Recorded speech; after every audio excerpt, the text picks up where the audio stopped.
एक नास्तिक की भक्ति। हरि राम नामक आदमी शहर की एक छोटी गली में रहता था। वह एक मेडिकल दुकान का मालिक था। सारी दवाइयों की उसे अच्छी जानकारी थी। 10 साल का अनुभव होने के कारण उसे अच्छी तरह पता था कि कौन सी दवाई कहाँ रखी है।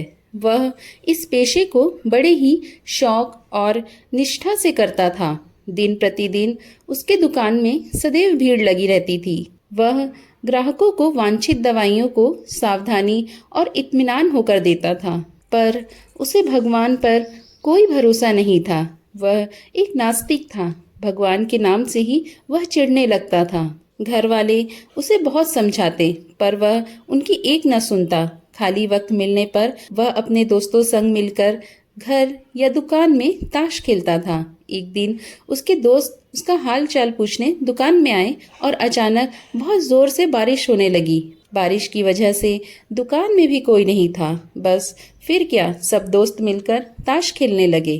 तभी एक छोटा लड़का उसकी दुकान में दवाई का पर्चा लेकर आया। उसका पूरा शरीर भीगा हुआ था। हरी राम ताश खेलने में इतना मशगूल था कि बारिश में आए उस लड़के पर उसकी नज़र नहीं पड़ी। ठंड में ठिठुरते हुए उस लड़के ने दवाई का पर्चा बढ़ाते हुए कहा, साहब जी, मुझे ये दवाइयाँ चाहिए। मेरी माँ बहुत बीमार है, उसको बचा लीजिए।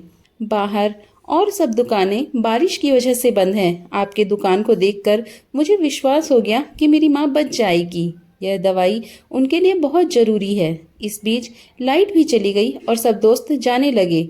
बारिश भी थोड़ी थम चुकी थी। उस लड़के की पुकार सुनकर ताश खेलते खेलते ही हरी राम ने दवाई के उस पर्चे को हाथ में लिया और दवाई लेने को उठा। ताश के खेल को पूरा न कर पाने के कारण अनमने से अपने अनुभव से अंधेरे में ही दवाई की उस शीशी को झट से निकालकर उसने लड़के को दे दिया। उस लड़के ने दवाई का दाम पूछा और उचित दाम देकर बाकी के पैसे भी अपनी जेब में रख लिया। लड़का खुशी खुशी दवाई की शीशी लेकर चला गया। वह आज दुकान को जल्दी बंद करने की सोच रहा था। थोड़ी देर बाद लाइट आ गई और वह यह देखकर दंग रह गया कि उसने दवाई की शीशी समझकर उस लड़के को दिया था, वह चूहे मारने वाली जहरीली दवा है, जिसे उसके किसी ग्राहक ने थोड़ी ही देर पहले लौटाया था। और ताश खेलने की धुन में उसने अन्य दवाइयों के बीच यह सोचकर रख दिया कि ताश की बाजी के बाद फिर उसे अपनी सही जगह पर रख देगा। अब उसका दिल जोर जोर से धड़कने लगा। उसकी 10 साल की नेकी पर मानो जैसे ग्रहण ही लग गया। उस लड़के के बारे में वह सोचकर तड़पने लगा। सोचा, यदि यह दवाई उसने अपनी बीमार माँ को दे दिया तो वह अवश्य मर जाएगी। लड़का भी बहुत छोटा होने के कारण उस दवाई को तो पढ़ना भी नहीं जानता होगा। एक पल वह अपनी इस भूल को कोसने लगा और ताश खेलने की अपनी आदत को छोड़ने का निश्चय कर लिया। पर यह बात तो बात के बाद देखी जाएगी। अब क्या किया जाए? उस लड़के का पता ठिकाना भी तो नहीं जानता। कैसे उस बीमार माँ को बचाया जाए?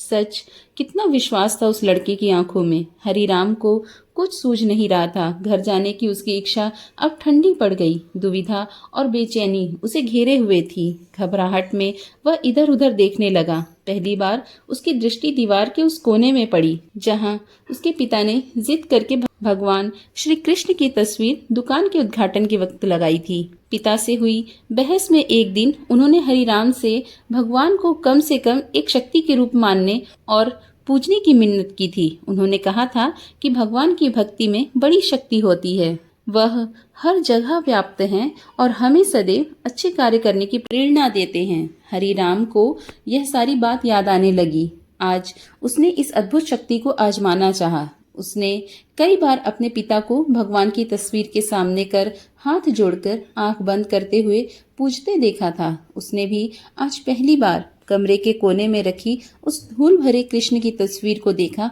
और आंखें बंद कर दोनों हाथों को जोड़कर वहीं खड़ा हो गया। थोड़ी देर बाद वह छोटा लड़का फिर दुकान में आया। हरिराम को पसीने छूटने लगे। वह बहुत अधीर हो उठा। पसीना पोंछते हुए उसने कहा, क्या बात है बेटा, तुम्हें क्या चाहिए?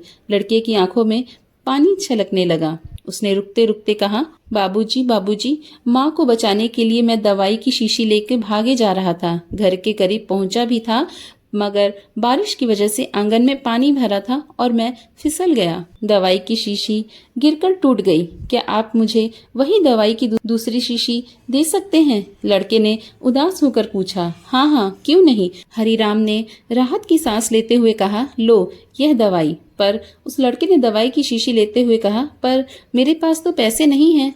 उस लड़के ने हिचकिचाते हुए बड़े भोलेपन से कहा।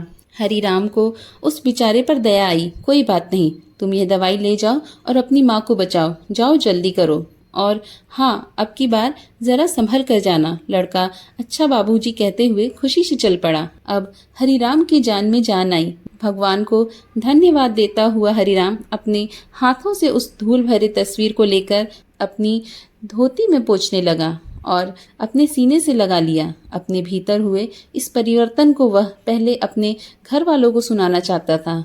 जल्दी से दुकान बंद करके वह अपने घर को रवाना हुआ। उसकी नास्तिकता की घोर अंधेरी रात भी अब बीत गई थी और अगले दिन की नई सुबह एक नए हरिराम की प्रतीक्षा कर रही थी। जय जय श्री राधे।